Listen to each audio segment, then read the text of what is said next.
1절에서 7절까지는 예수님이 태어나시는 탄생의 장면입니다. 예수님 태어나실 때 그 상황이 이보다도 더 나쁠 수가 없다입니다. 나라가 없는, 그래서 로마 황제 카이사 아우구스토가 호적을 하라고 하는, 이 인구조사는 몇 명이나 되나 그냥 단순히 호기심에서 하는 게 아니죠. 세금을 걷는다든지 군인들을 징집한다든지, 이스라엘은 물론 군은 면제받았어요. 로마 제국으로부터 특혜를 받은 것이죠. 노동력을 동원한다든지 이런 한 세 가지 정도, 세금, 군사력, 노동력, 이런 정도의 의미로 어찌 보면 노예 장부에 이름 기입하라는 뜻이죠. 근데 이제 로마 사람들은 자기가 살고 있는 지역에 관청에 가고, 이스라엘 사람들은 고향에 가서 이렇게 등록했다고 그래요. 갈라디아서 4장 4절에 보면 때가 참에 하나님이 그 아들을 보내사 여자에게 나게 하셨다고 이야기하는데요. 때가 참에라고 말하는 그 때가 바로 이때였던 것이죠. 누가복음 2장 1절에서 붙어 있겠습니다. 그때 가이사 아구스도가 영을 내려 천하로 다 호적하라 하였으니, 아구스는 기원 전 30년부터 기원 후 주전 30년부터 주후 14년 8월 19일까지 통치했던 로마 제국의 초대 황제예요. 그 다음에 이제 티베리우스가 나오죠. 가이사 아구스도가 영을 내려 천하로 호적하라 하였으니, 사실은 아구스도는 자기 목적에 의해서 로마 제국에 살고 있는 모든 사람들에게 인구조사를 시켰지만, 그것을 통해서 하나님께서는 베들레헴 에브라다에서 다윗의 고향, 그곳에서 메시아가, 예수님이 태어나셔야 된다라는 하나님의 구약의 예언의 말씀들을 성취하고 계시죠. 이 호적은 구레노가 수리아 총독되었을 때 처음 한 것인데, 그래서 사도행전 5장에 나오는 호적과는 다른 거예요. 그거는 주후 6년경이거든요. 모든 사람이 호적하러 각각 고향으로 돌아가매, 요셉도 다윗집 족속인 고로 갈릴리 나사렛, 저 북쪽 갈릴리 나사렛에서 남쪽 유대 베들레헴이라고 하는 다윗의 동네, 베들레헴은 다윗이 태어나고 자란 다윗의 고향이에요. 그 약혼한 마리아와 함께 호적하러 올라가니 마리아가 이미 잉태하였더라. 거기 있을 그때 해산할 날이 차서, 그러니까 사실은 거의 해산할 때가 됐는데, 우리 생각에는 나사렛에서 아내는 이제 약혼했던, 아직 아내는 아니겠죠?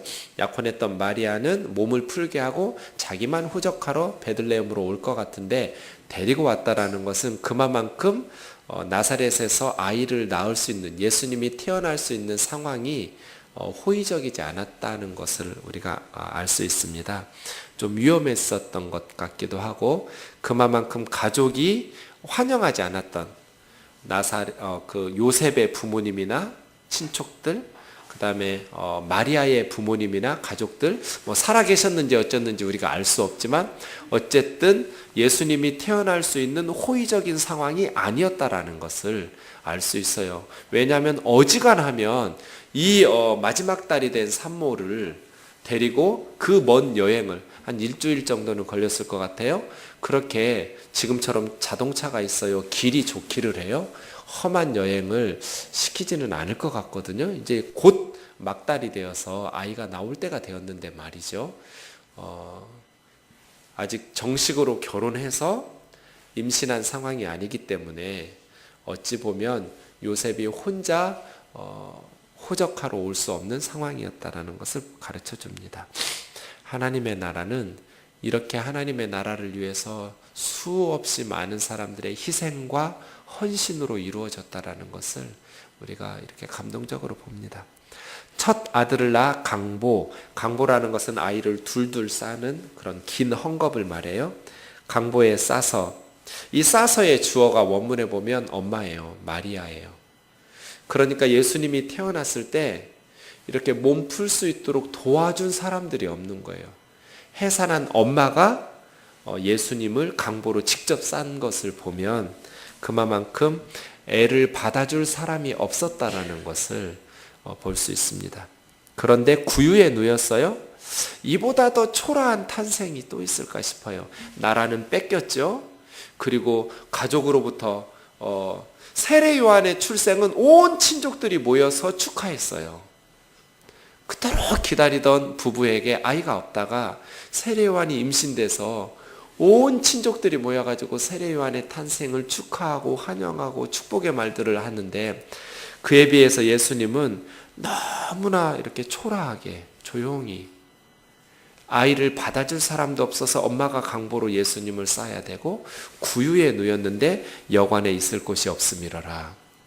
베들레헴 사람들이 이 젊은 아마 그때 마리아가 12살, 13살 이랬을 거예요. 보통 13살이면 결혼했거든요. 그러니까 이 어린 아이, 지금으로 하면 초등학생이겠죠. 이 어린 마리아에게 따뜻한 여관방을 내주는 사람이 없었어요.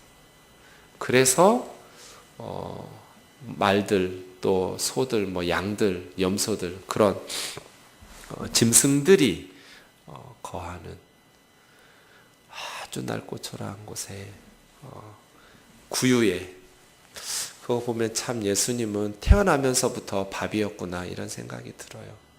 요한복음에 보면 나는 하늘의 양식이라고 나를 먹으라고. 예수님을 먹으라는 것은 무슨 뜻이겠어요? 내가 십자가에서 죽고 내가 찢어지는 살과 흘리는 피를 너희가 믿음으로 받아들여서 나의 십자가의 대속적 그런 죽음을 받아들여야 먹어야 너희가 진정한 영생과 구원이 있다라고 말씀해 주시는 거잖아요. 어쨌든 예수님은 무관심 속에 태어난 아이예요. 이보다 더 초라하게 태어날 수가 없어요. 그러니까 말이에요.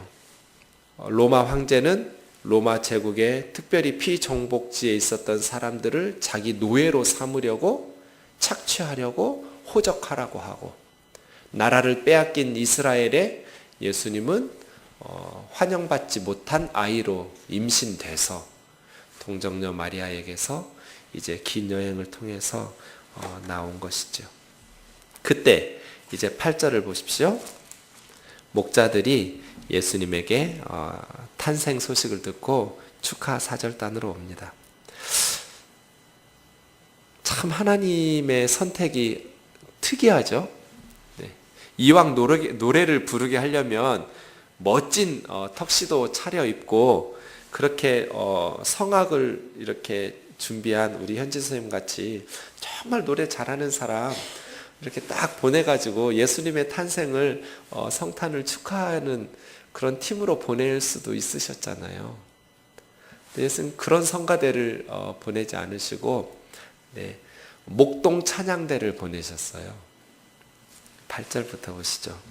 그 지역의 목자들이 밤에 밖에서 자기 양떼를 지키더니 여기서 지킨다라는 단어가 참 가슴에 아프게 밤에는 자야잖아요. 그런데 밤에도 자지 못하고 일하는 사람들, 양떼들을 지키기 위해서 깨어 있어야 될 밤에도 자지 못하고 야간 근무하고 있는 목동들에게 주의 사자가 나타났어요. 주의 영광이 그들을 두루 비치니 크게 무서워하죠. 상상하지도 못한 초자연적 현상이 일어났으니 두려웠겠죠. 천사가 무서워하지 마라. 내가 온 백성에게 미칠 큰 기쁨의 좋은 소식을 너희에게 전하노라. 무서워할 필요 없어. 내가 모든 백성이에요. 이 땅의 모든 백성, 이스라엘뿐 아니라 온 백성에게 미치는 큰 기쁨의 좋은 소식을 너희에게 전해주마. 오늘 드디어 다윗의 동네에 너희를 위해서 구주가 나셨으니 곧 메시아 그리스도 주님이시다. 너희가 가서 강보에 쌓여 구유에 누워 있는 아기를 볼 것이다. 아이들은 다 강보에 쌓이니까 그날 밤에 태어난 아이들 다 강보에 쌓여 있겠죠? 그런데 구유에 누워 있는 것이 너희에게 표적이에요. 오늘 태어난 아이들 중에 구유. 아마 목동들이 이상하다 했을 거예요. 아이가 낳았으면 방에서 이렇게 누워 있어야지 어떻게 짐승들의 말 밥통, 그 밥통에 구유에 태어난 아이가 누워 있을까? 이렇게 생각하면서, 그런데 어쨌든 그것이 표적이야 라고 가르쳐 줬어요, 천사가. 그러더니 처음에는 한 천사였거든요. 근데 13절에 보면 갑자기 호련히 수많은 하늘의 군대, 천군이 그 천사들과 함께 하나님을 찬송하여 지극히 높은 곳에서는 하나님께 영광이요 땅에서는 하나님이 기뻐하신 사람들 중에 평화로다. 예수님의 탄생은 하나님께는 영광이고 사람들에게는 평화를 주는 진정한 평화, 진정한 구원을 주는 사건이에요. 그리고는 천사들이 떠나 하늘로 올라가니 목자가 서로 말하되 이제 베들레헴으로 가서, 사실 11절에서는 베들레헴이라고 안 했어요. 천사는 다윗의 동네 이렇게 말했는데 목동들은 베들레헴, 너무나 잘 알고 있는 거죠. 그 지역에서 양들을 돌보고 있으니까요. 우리에게 알리신 바 이루어진 일을 보자 하고 이 목동들이 빨리 달려가는데 어디를 찾아다니겠어요? 짐승들이 있는 구유, 짐승들의 처소로 가는 거죠. 사람들이 있는 방으로 집집마다 찾아다니지 않고 짐승들이 있을 곳에 찾아다니는 거예요. 그리고 드디어 마리아와 요셉과 구유에 놓인 아기를 찾아서 보고, 천사가 자기들에게 이 아기에 대해 말한 것을 전하고, 또 듣는 자가 다 목자들이 그들에게 말하는 것을 놀랍게 여기되 마리아는 모든 말을 마음에 새기어 생각하니라. 목자들은 자기들에게 이르된 바와 같이 듣고 본 그 모든 것을 인하여 하나님께 영광 돌리고 찬송하며 돌아가니라. 그렇게 찬송도 또 해줘요. 지극히 높은 곳에는 하나님께 영광이요 땅에서는 기뻐하심을 입은 사람들 중에 평화로다. 이렇게 천사들이 노래했고 찬송했던 것을 목동 찬양대가 이렇게 예수님에게 들려주는 것이죠. 참 궁색하기 짝이 없는 짐승들이 있는 곳에 몸 풀었던 마리아가 누워 있을 것이고요. 아기는 짐승들의 밥통에 누워 있고요. 네, 그렇게. 그런데 왜 하필이면 이 목동 찬양대일까? 모르겠어요. 어쨌든 찬양밖에는 줄 수 없는 사람들, 입으로 축복하는 것 외에는 해줄 수 없는. 그래서 이제 동방박사가 오기 전까지 이 예수님과 마리아, 요셉 너무너무 어렵게, 아마 돈이라도 많이 가지고 있었으면 방을 비워주지 않았겠어요? 돈 줄 테니까 방 좀 우리 집사람 몸 풀어야 된다고. 그런데 아무도, 너무너무 가난했어요. 그렇게 가난했다라는 것을 이제 21절부터 할례 받는 그 이후의 내용들로 또 알 수 있어요. 할례 받을 8일이 되매 난지 8일이면 할례를 받아요. 이름을 예수라 하니, 예수는 여호와는 구주, 구원자이시다, 그런 뜻이에요. 여호수아하고 똑같은 말이에요. 잉태하기 전에 천사가 일컬은 바대로 예수라고 이름하고요. 모세 법대로 정결 예식의 날이 참에 아기를 데리고 예루살렘으로 올라갔어요. 베들레헴에서 예루살렘은 그리 먼 곳이 아니에요. 예루살렘 성전으로 올라가는데 레위기 12장에 보면 아이들이 태어나면 정결 예식을 치러야 돼요. 우선 7일 동안 아들이든 딸이든 이렇게 부정해요. 그래서 할례 받기 전 7일 동안 기다리다가 8일째가 되면 할례를 받고, 그 후에 아들이면 33일. 그러니까 예수님 이 정결 예식은 40일 지나고였을 거예요. 아들이니까요, 예수님이. 딸이면 7일 부정한 기간 지난 후에 66일이 지나야 돼요. 그래야 정결 예식을 치를 수 있어요. 어쨌든 40일이 지나서 정결 예식을 행하러 예루살렘에 올라갔어요. 주의 율법에 쓴 바 첫 해에서 처음 난 남자마다 주의 거룩한 자라고 했으니 아기를 주께 드리고, 그러니까 예수님은 태어나자마자 바쳐진 것이죠. 그래서 레위인들이 제신 드리니까 5세겔을 돈으로 갚아내는 거예요. 또 주의 율법에 말씀하신 대로 비둘기 한 쌍이나 어린 집비둘기 둘로 제사하려 함이더라. 바로 여기서 아직 동방박사 만나기 전이라고 말하는 거예요. 동방박사는 구유가 있는 그 짐승들이 있는 곳으로 가지 않고 마태복음에 보면 집으로 찾아갔다고 그랬어요. 베들레헴에 예수님이 머물고 있는 집으로 가서 황금과 유향과 모략을 주거든요. 목동들이 그러니까 먼저 간 거예요. 태어나자마자 간 것은 목동 찬양대이고요. 동방박사들은 나중에. 왜 동방박사 아직 만나기 전이라고 말하냐면 보통 아이가 태어나면 두 가지를 바쳐야 돼요. 40일이 아들이니까 40일 지났을 때 번제물로 어린 양 한 마리를 바치고요. 속죄 제물로 비둘기 한 마리를 바쳐요. 그러니까 원래는 양 한 마리, 비둘기 한 마리예요. 그런데 너무나 가난해서 양을 바칠 수 없는 가난한 집은 비둘기 두 마리를 바치는 거예요. 근데 여기 24절 보세요. 비둘기 한 쌍이니까 두 마리나 혹은 어린 집비둘기, 산비둘기나 집비둘기 두 마리로 동방박사 만나기 전인 것 같다는 거예요. 황금과 유향과 모략을 받았으면 하나님의 아들 메시아가 태어났는데 어지간하면 빚을 내서라도 양 한 마리, 비둘기 한 마리 바치고 싶지 않았겠어요? 요셉과 마리아가? 너무 가난한 거예요. 가진 게 없으니까 양을 살 돈이 없었어요. 양은 비싼 재물도 아니에요. 양보다 더 비싸게 바치려면 소 바쳐야 돼요. 소. 소는 언감생심이고요. 양 한 마리도 그래서 아마 요셉과 마리아가 굉장히 마음 아팠을 것 같아요. 이렇게 바치면 안 되는데 우리 하나님의 아들인데 메시아를 이렇게 초라하게 바치면 안 되는데 되게 가슴 아팠을 거예요. 비둘기 두 마리 바칠 생각했으니까요. 네, 그렇게 바치고 있는데 예수님이 정결 예식을 바친 이때 두 할머니 할아버지가 등장해요. 시므온과 안나예요. 먼저 시므온이요. 이 시므온과 안나가 예수님이 어떤 삶을 살게 될 것인지 축복하면서 예언을 해줘요. 그래서 참 큰 위로를 받았을 것 같아요. 그러니까 예수님이 탄생할 때는 세례 요한이 탄생하는 거하고 너무너무 달랐어요. 딱 비교되는데요. 예수님을 이렇게 태어나게 해도 되나? 이렇게 가슴 아픈 구절들이 참 많은 것 같아요.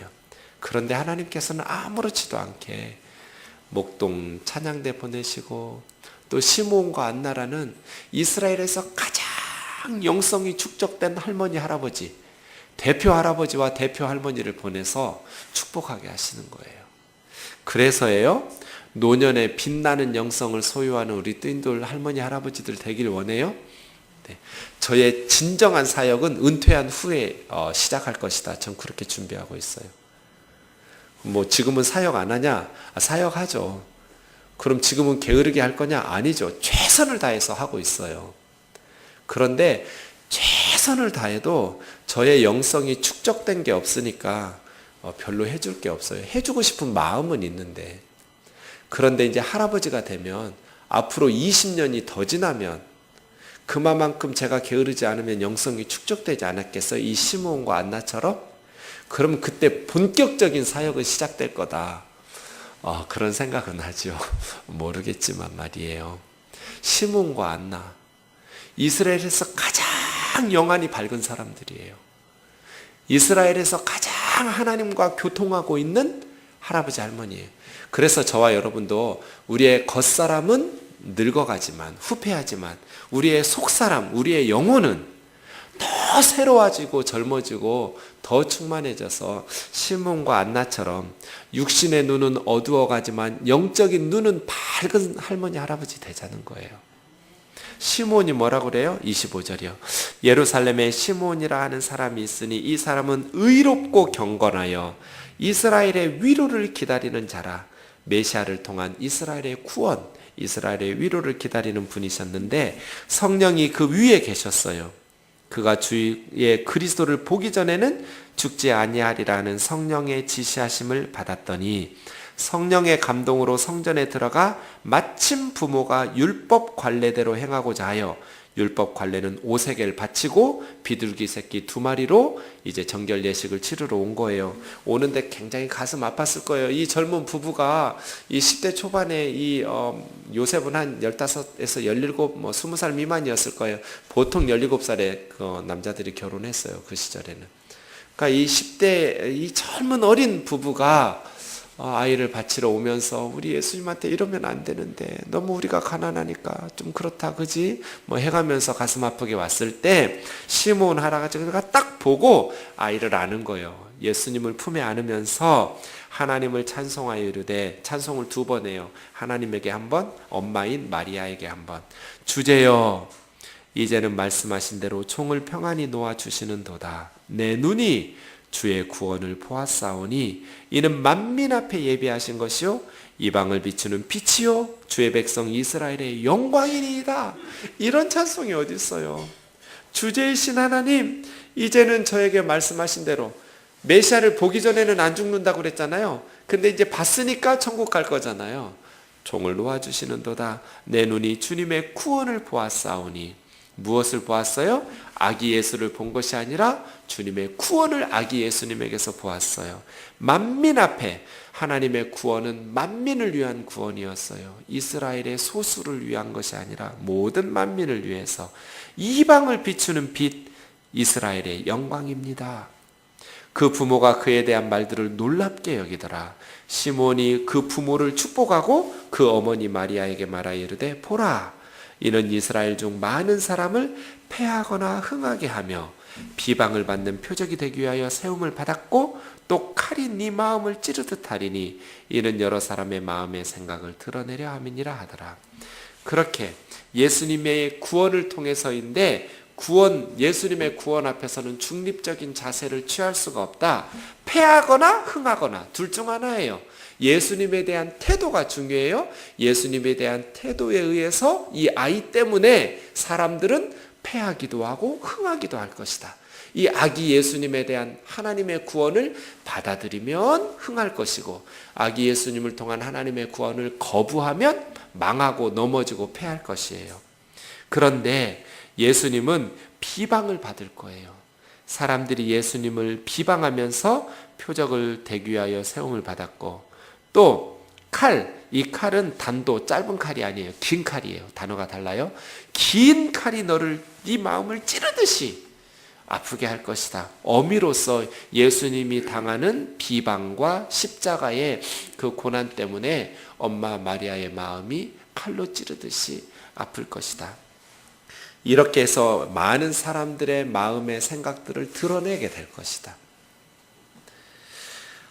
이 예수님에 대한 고난, 그로 인한 엄마 마리아의 그 가슴 아픔들을 시몬이 정확하게 예언해요.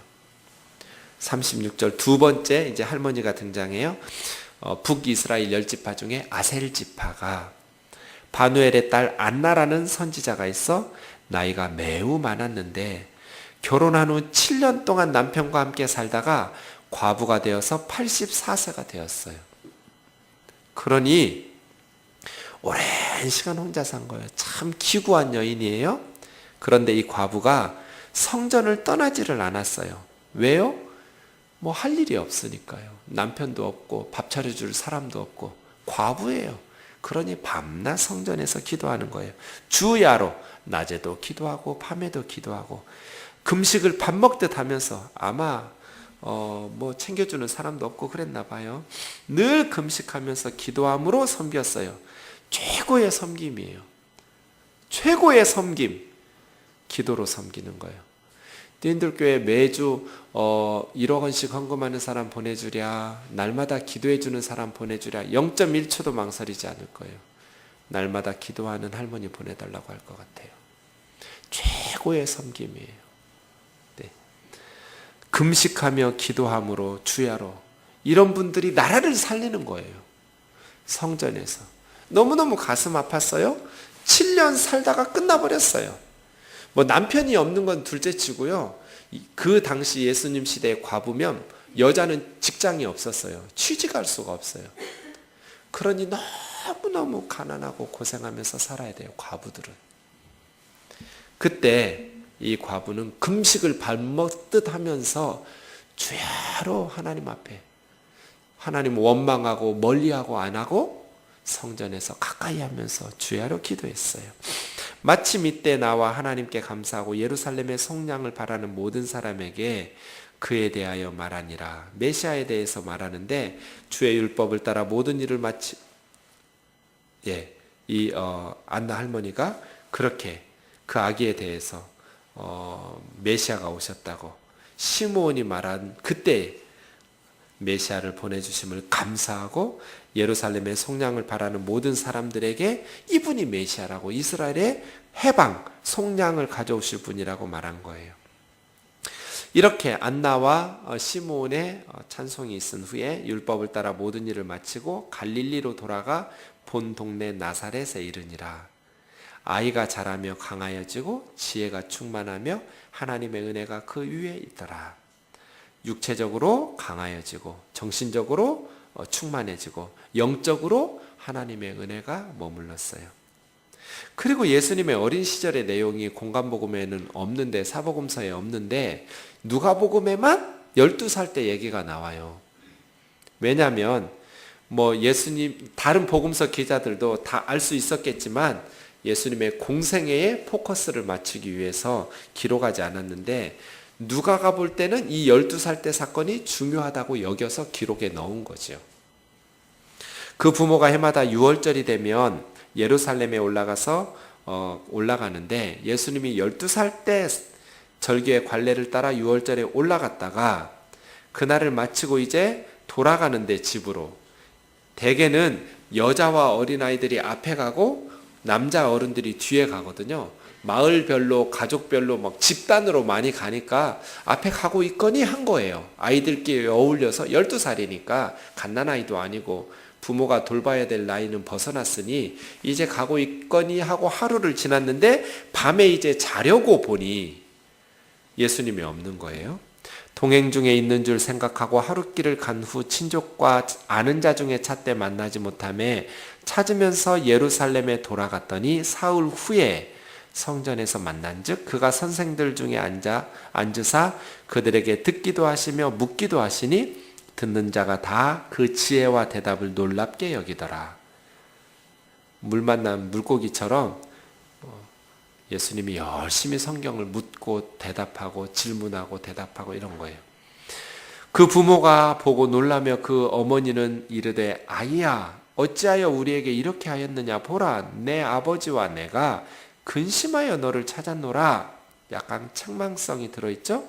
예수께서 이르시되 어찌하여 나를 찾으셨나이까, 내가 내 아버지 집에 있어야 될 줄 알지 못하셨나이까 하시니, 진짜 아버지는 하나님이잖아요. 왜 누가만 이 12살 때 이야기를 기록했을까? 누가는 성전에 관심이 많거든요. 예루살렘 성전. 예수님이 머물러야 될 곳이 성전이었다. 이 누가가 썼던 사도행전 7장에 스데반 집사님의 설교를 길게 쓴 것도 결국 성전이거든요. 예수님은 성전을 새롭게 하러 오신 분이에요. 새로운 성전을 짓는. 이것이 내 아버지의 집이라고. 그 부모가 그가 하신 말씀을 깨닫지 못하더라. 예수께서 함께 내려가사 나사렛에 이르러 순종하여 받드시더라. 그 어머니는 이해는 못했지만 이 모든 말을 마음에 두니라. 예수는 지혜와 키가 자라가며 하나님과 사람에게 더욱 사랑스러워 가시더라. 12살에서 30살까지 18년을 이렇게 52절 한 절로 요약했어요. 지혜가 자라고 키가 자라고 하나님과 사람에게 더욱 사랑스러워 가시는 것. 자녀들을 위해서 축복하며 기도할 때는 요 네 가지만 기도하면 돼요. 지혜가 자라도록. 하나님, 우리 아이가 지혜가 자라게 해주세요. 그리고 키가 자라는 건 육신의 건강이에요. 건강하게 자라게 해주세요. 그리고 영적으로 반듯하게 자라서 하나님께 사랑받게 해주세요. 그리고 사람들에게도 더욱 사랑받으면서 자라가게 해주세요. 예수님이 이렇게 한 것이죠. 인생에 있어서 중요한 것은 자기 자리를 찾아서 자기 자리에 있는 것이죠. 하나님이 보내신 자리, 성전, 내 아버지의 집이라고 예수님께서 말씀하시는 것이었어요. 이렇게 2장에서는 예수님의 출생, 그리고 예수님이 할례를 받고 40일이 지났을 때 성전에 올라가서 정결 예식을 치렀을 때 시므온과 안나의 축복, 그 후에 이제 12살 때 예수님이 성전에서 있어야 될 것이라고 말씀하시는 예수님의 모습, 그리고 예수님의 자라나시는 내용을 52절 한 구절로. 자, 3장입니다. 디베료 황제가 통치할 때 아구스도는 주전 30년에서 주후 14년 8월 19일까지라고 그랬어요. 14년 8월 19일에 두 번째 티베리우스 황제가 주후 37년까지 로마 황제예요. 두 번째죠. 15해니까 아마 이때는 27년쯤이었을 거예요. 본디오 빌라도는 주 26년에서 36년까지 10년 동안 유대 총독이었어요. 또 헤롯 안디바 세례요한을 죽였던 헤롯이 갈릴리의 분봉왕, 분봉왕은 4분의 1만 왕이다. 25% 왕이라는 뜻을 가진 직급이에요. 100% 왕인 자기 아버지보다 낮은 직급이에요. 그 동생 빌립이 이두레와 드라고닛 지방의 분봉왕, 루사니아가 아빌레네의 분봉왕, 더 북쪽인데 루사니아에 대해서는 알려진 게 없어요. 안나스와 가야바가 대제사장, 안나스가 장인이고 가야바는 사위고 가야바가 현직 대제사장으로 있을 때 하나님의 말씀이 빈들에서 사갈의 아들 세례 요한에게 임한지라. 하나님의 말씀이 임하는 데서부터 사역은 시작돼요.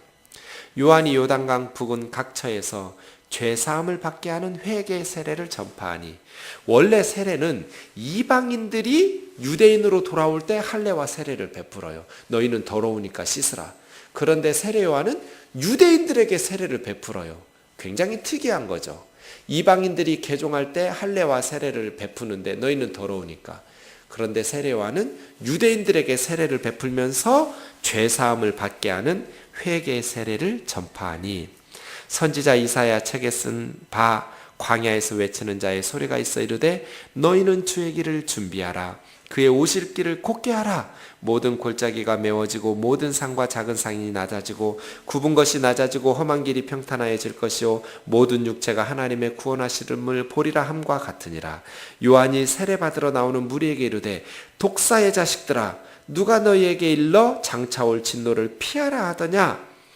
그러므로 회개에 합당한 열매를 맺고 속으로 아브라함이 우리 조상이라고 말하지 마라. 내가 너희에게 이르노니 하나님이 능히 이 돌들로도 아브라함의 자손이 되게 하시리라. 이미 도끼가 나무 뿌리에 놓였으니 좋은 열매를 맺지 아니하는 나무마다 찍혀 불에 던져지리라. 무리가 물어 이르되 그리하면 우리가 무엇을 하리이까? 대답하여 이르되 옷 2벌 있는 자는 옷 없는 자에게 나누어질 것이요. 회개는 그냥 잘못했다고 비는 게 아니에요. 구체적인 행동을 바꾸는 거예요. 옷이라는 단어는 2개가 있어요. 겉옷이라는 단어인 히마티온이라는 뜻이고요. 속옷이라는 단어인 키토네스라는 단어가 있어요.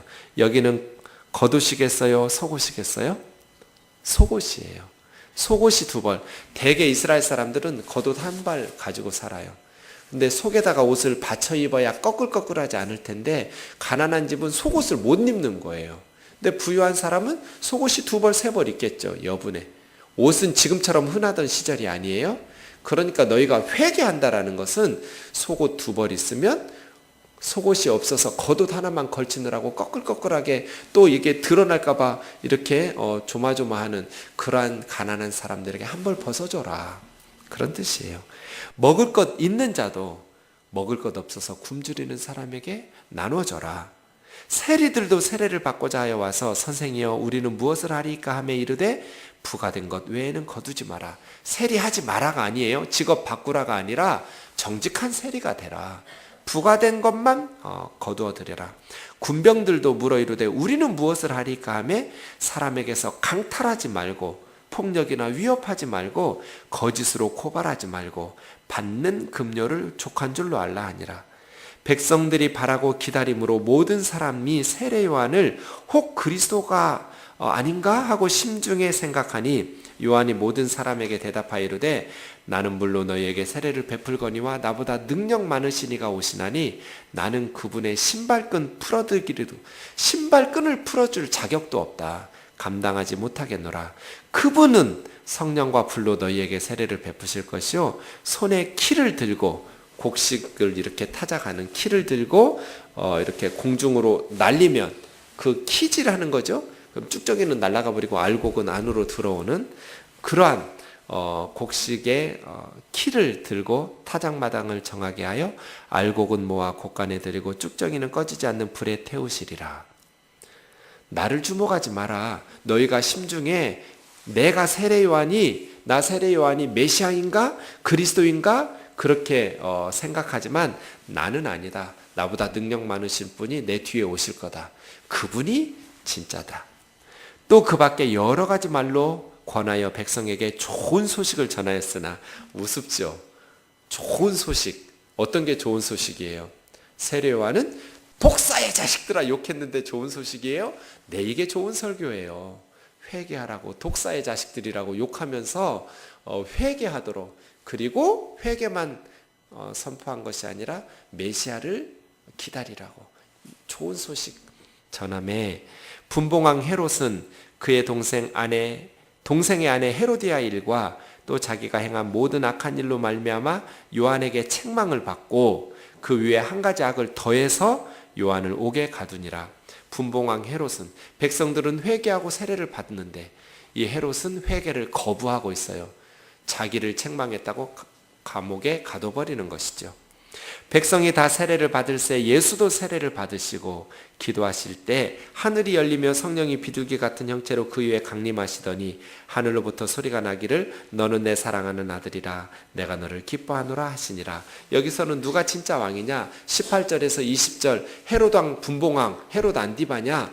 회개를 거부하면서 의로운 말을 하는 세례 요한을 감옥에 집어넣는 게 진짜 왕이냐? 아니면 죄인이 아님에도 불구하고 백성들을 대신해서 자기가 다스릴 백성들의 죄를 대신 뒤집어 쓰고, 예수님은 회개의 세례를 받을 필요가 없잖아요. 죄가 없으니까 죄사함의 세례가 받을 필요가 없는데 백성들의 죄를 대신 자기가 뒤집어 쓰고, 이것이 진짜 왕이죠. 예수님의 세례 받으시는 예수님, 하늘문이 열리면서 성령이 비둘기처럼, 비둘기는 노아 방주 사건을 기억해서 좋은 소식을 물어다주는, 새로운 시대가 열렸음을 알려주는 것이 비둘기예요. 비둘기 형상의 성령으로 임했다는 것은 예수님이 이제 새로운 시대를 여는, 새로운 소식을 전파하는 새 시대, 구원의 시대가 열렸음을 선언하고 있어요. 하늘에서 소리가 들려요. 내 사랑하는 아들, 내 기뻐하는 자라고. 누가 진짜 왕이냐? 회개를 거부하는 헤롯 안디바냐? 아니면 하나님이 기뻐하시는 하나님의 사랑받는 자 예수 그리스도냐? 23절부터는 이제 족보가 나와요. 그러니까 다음 주까지 볼 시험까지 해서 세례, 족보, 시험, 이 세 가지 예수님의 공생의 사역의 준비라고 이야기할 수 있는데요. 이 세 가지 사건은 다 예수님이 하나님의 아들이라는 것을 증언해줘요. 족보도 마찬가지예요. 세례를 통해서 하늘의 음성이 하나님의 아들이라고 들린 것처럼 족보를 통해서 예수님은 하나님까지 올라가거든요. 하나님의 아들이라는 것을 가르쳐줘요. 예수님 가르치심 시작할 때 30세쯤 예수님의 사역을 병고침, 귀신 축사가 아니라 가르치심이라고 대표적으로 말해요.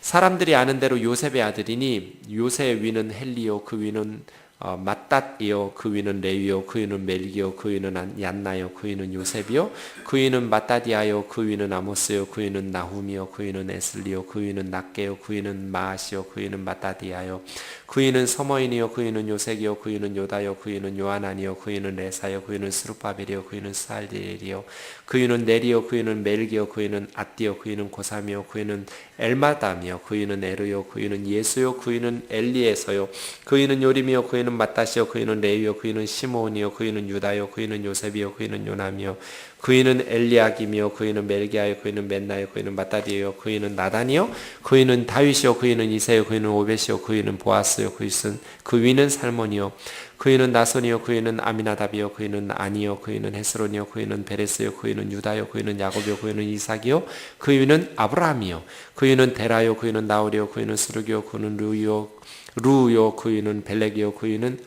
헤버요, 그 위는 살라요, 그 위는 가이난이요, 그 위는 아박사시요, 그 위는 셈이요, 그 위는 노아요, 그 위는 레멕이요, 그 위는 무드셀라요, 그 위는 에녹이요, 그 위는 야레시요, 그 위는 마할랄렐이요, 그 위는 가이난이요, 그 위는 에노스요, 그 위는 셋이요, 그 위는 아담이요, 그 위는 하나님이시니라.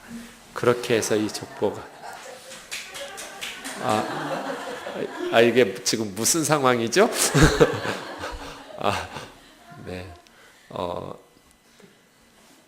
누가의 관심은 예수님의 족보가 마태복음 1장하고 누가복음 3장에 나와요. 차이점이 몇 가지 있는데 마태는 아브라함에서부터 이스라엘 족보로 나와요. 그런데 누가는 아담까지 올라가서 하나님까지 올라가요. 그래서 누가 족보의 강조점은 예수님이 하나님의 아들이라는 것, 예수님의 구원이 이스라엘뿐 아니라 모든 민족으로 향해서 원래 아담의 후손들 모든 민족들에게 예수님의 구원이 임할 것이라는 것. 그래서 세례, 족보, 시험을 통해서 예수님은 하나님의 아들이라는 것이 선포되고 있어요. 이러한 족보를 통해서 예수님께서 이렇게 구원을 베풀고자 하는 사람들이 모든 인류, 어떤 특정 나라 사람들이 아니라 모든 나라 사람들이라는 것을 또 강조하고 있죠. 네. 왜 이방 성도들은 알지도 못할, 누가복음은 유대인들에게 쓴 복음서가 아니에요. 로마에서 이방인들에게 쓴 거예요. 여러분이 이게 무슨 이름이야 싶을, 알지도 못할 이름 이렇게 많은 사람들 왜 써놨어? 했던 것, 이방인들도 똑같이 생각했을 거예요. 발음하기도 어려운 아람어 발음, 히브리어 발음에 유대인들의 이름을 길게 쓴 이유는 종이가 남아서 쓴 게 아니에요. 예수님의 구원이 모든 인류를 향하고 있다는 것을 가르쳐주기 위해서 이 족보를 쓴 거예요. 메시아는 유대인의 메시아일 뿐 아니라 온 땅의 모든 백성을 위한 메시아, 구원자라는 것을 가르쳐주고 있지요. 그리고 예수님은 참 사람이라는 것을 가르쳐줘요. 로마의 제우스나 그런 반은 사람이고 반은 인간이고 그런 게 아니라 예수님은 진짜 사람의 족보로 오신 참 사람이시고 참 하나님이시다라는 것을 이 족보가 또 가르쳐주기도 해요. 사랑하는 형제자매 여러분, 누가복음 2장 3장을 묵상했는데요. 이 말씀을 묵상하면서 하나님의 나라가 우리에게 임하기 위해서 위대한 하나님의 구원의 역사가 시작되는 이 시점에 하나님께서 다양한 사람들을 쓰셨다. 또 시대마다 각 세대의 사명들이 각각 다르다. 이런 족보들을 보기도 하고 또 사역들을 보기도 하면서 지금 우리 시대의 사명, 이 예수 그리스도를 전파해서 다시 오실 재림의 예수님의 길을 예비하는 그러한 사명으로서의 사역을 잘 감당할 수 있기를 원합니다. 우리 같이 찬양하고 기도합시다.